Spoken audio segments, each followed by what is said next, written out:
I've actually got a couple of devices plugged into me. Right now, I've got this band. This is real, and it's modeling my, it's looking at my heart rate. But I'm also a type 1 diabetic, and I've been diabetic for 20 years. And one of the things that every diabetic does when they become diabetic is they try to solve this problem, usually with Microsoft Excel. But at some point, they try to figure out, well, I'm diabetic and I'm an engineer. Let's plug some wires together and see what we can do.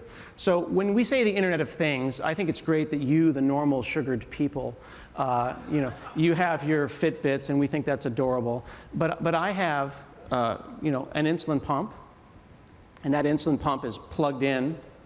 There's the insulin pump, and it's plugged into my arm. It's 24 hours a day, and that talks to a system. Here is a CGM. That is my actual live blood sugar right now. Now, you see how it's kicking up there a bit? That's because of stress. That's actually plugged in down here in an implant in my side. Sorry to show you my chubbiness. And this is real. When you hear Internet of Things, you think Fitbit and you think Raspberry Pi, but I think this, okay? And we've plugged this into some cloud systems that I want to share with you. While the Internet of Things is fun, things like Raspberry Pis, this is great. This is a Raspberry Pi, and this is an Internet of Things enabled one. We've actually got some C code on this that is talking to this temperature sensor. So what does that temperature sensor look like? Let me switch over to some code here and show you. This is some C code inside of Visual Studio. This is the low-level stuff. C code makes your eyes blur a little bit sometimes. What you need to know, people who are wearing suits, is you've got IoT Hub, and you have Azure devices. So the takeaway there is that that's cloud-enabled. But for the developers that think this is crazy, I want you to notice that we've actually got a Visual Studio plugin to do remote debugging of things like Raspberry Pis in Visual Studio. So whether it be high-level, updating hundreds of thousands of objects, or whether it's low-level and doing remote GDB debugging to a Raspberry Pi, we can do that. Now let's talk about my system. Let me bring back to the slides here for a moment. This is overwhelming. It's Azure, right? It's all these icons. What's going on? There's all these people that are doing all of these things. Well, let's talk about me and the system that I'm building. That's me in my shirt. I've got my band. The band goes to Microsoft Health. That goes ultimately into storage. My glucose system actually goes up into an API, and I pull that data in as well, because that's personal to me. I've got my heart rate over years. I've got my blood sugar over years. What can I do with that? Well, I'm going to show you some visualizations, some graphs. I'm going to plug things into Office and see if Azure Machine Learning can answer some really interesting questions about me and my health. And this is all live, and this is all real. So let's come back over to this machine here. This is a system called Night Scout. This is an open source node application that is running in Azure. And this talks to my CGM, my continuous glucose meter. And I want you to point out a couple of things here. This is the first presentation today. And this is now. That is a real-time system that is showing my blood sugar. And one of the things that happens is not just that I drink orange juice, which, by the way, I have in case I pass out, but also stress. Stress dumps glucose into the system. And this is just one of the things that I have to deal with when I'm managing my blood sugar. Oh, and actually, I'm not sure if the guy can get a tight shot of that, but this just popped up, and it will appear in the cloud. It's warning me that I'm now going high. So in a second, the website is also going to announce, and then I'll get a notification on my band and on my watch, and then people are going to start calling me, and then it'll be scary. So, oh, there we go. A notification just showed up. So let's talk about how that notification did, in fact, show up. So I've got a band, and this is some data in the cloud. How do I see that? Well, it turns out that the band can talk some JavaScript. I can take JavaScript out of the band. This is up at developer.microsoftband.com. You may have a band. You may not be a programmer, but you may have a URL that points to some JavaScript or a blog or some XML, and you want to create a tile. I made one for my blood sugar. So now I've got Night Scout on my system, and I can see my blood sugar right there. What's interesting about this is that I can use this visual designer, but I can also look at the manifest directly, and look at this. That's the code there. Sugar is high. If it's over 150, notification, and then I'll get a notification on my band. This could be done with a build server, whether you want to water your plants, whatever. That is the personal Internet of Things, and that's what makes me happy. But let's think about this. Once my blood sugar is in the cloud, what else can I do with it? Well, I can send notifications. And my wife can be concerned. She's probably going to be calling in a moment to make sure that I'm okay. But this is part of the process. But remember how I said I want to analyze this stuff in Excel? Well, it turns out that I'm not very good at VBA, Visual Basic for Applications, right? Remember that 80% of the world's business logic runs in Excel. I think that's a fact. And in fact, there's an Excel JS API, JavaScript API for Excel. I can write an add-in for Excel in JavaScript using the web technologies that I know how to make. So we went and we made the Hansel Sugars project.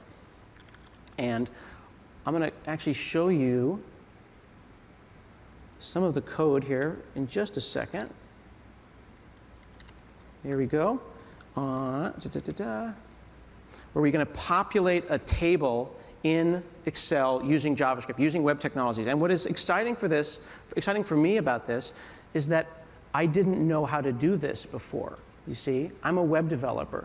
But now I can go in here and put in my target range, hit refresh, and now we're going to go and talk to the back-end system and then dynamically populate a chart in Excel of my blood sugar that I could then send to a doctor or my wife. You have to think about the sense of power and enthusiasm that I suddenly have for Excel, which I did not care about before. I'm a web developer. That's a web application in the pane there. And it works in Excel online. And one day it'll work in Excel on an iPad. Like, once you learn how to use one Lego piece, you can then plug them into other stuff. So it's extremely heartening for me to be able to do this. And again, if my blood sugar isn't interesting to you, and it shouldn't be, maybe some hobby of yours or something at work or some inspiration will come into your mind, and you'll think about how you can plug these things in together. That's what's so exciting about this. So I've got all my blood sugar in real time. I can collect it into the cloud. What else can I do with it? Let's switch over to another machine here. I'm going to switch over to a Mac. This is a Mac running VS Code, and this particular Mac has got the code to collect my data from the Health API.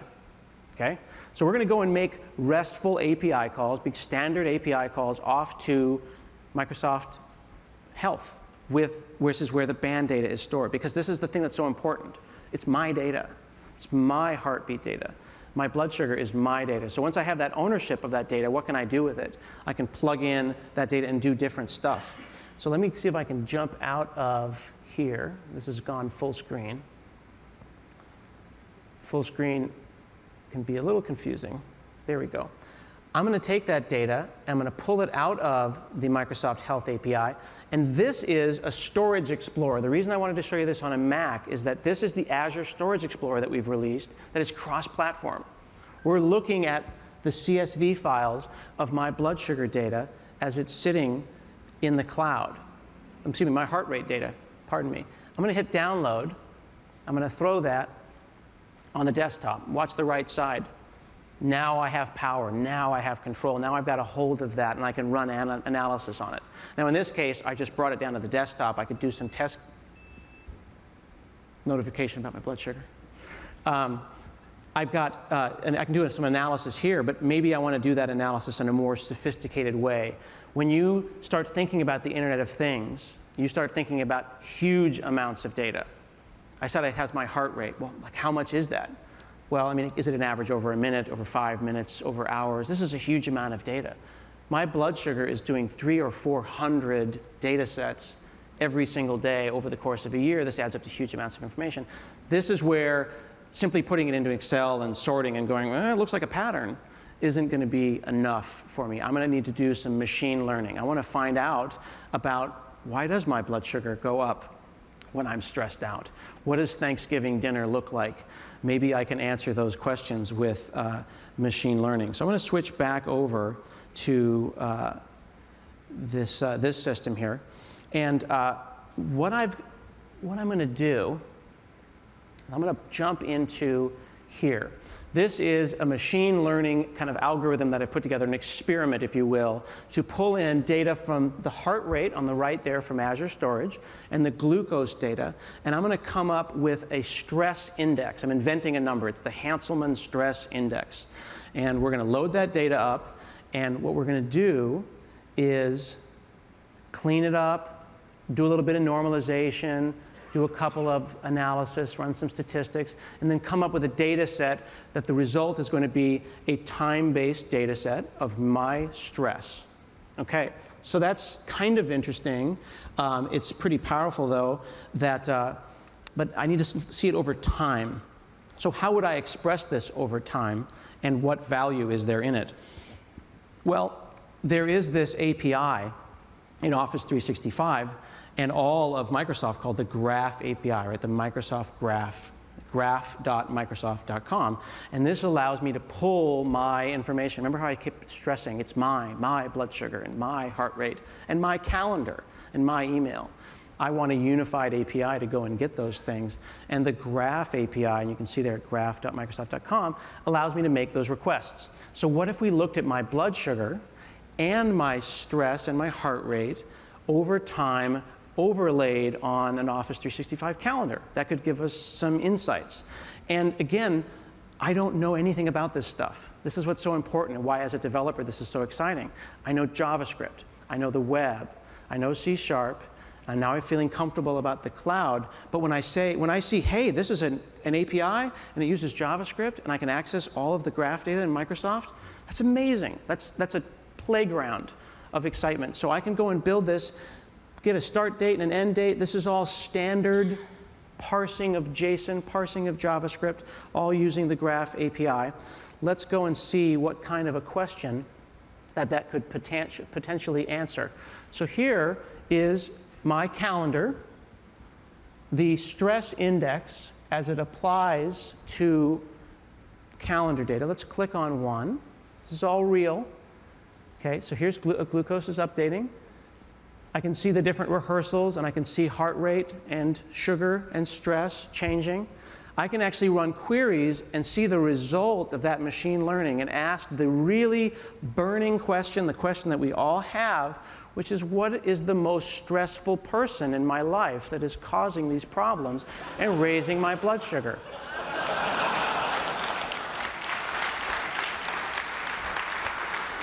Darn it. It is a really, really great time to be a developer. I can put stuff like this together now.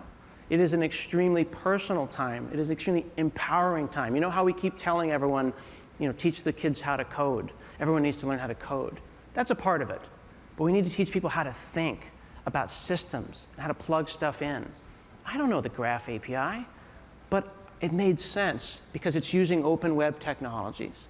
I don't know a lot of open source systems, but I'm learning those libraries and I'm bringing them in because they're using open tech. .NET is open source. If I have questions, I can look at the docs, but I can also read the source. Maybe I want to run a Mac. Maybe I want an iPhone. I can build those systems with the mobile tools in Visual Studio. Maybe I want to run on Ubuntu. Then I can use Visual Studio Code, and I can write Angular, and I can use Go. I can run those things in the Azure cloud. It is such an exciting and powerful time to be a developer right now. I really hope that you have as much fun building stuff as we have had building this stuff for you. And I really look forward to seeing what you all can build. Thank you very much, and have a really great day.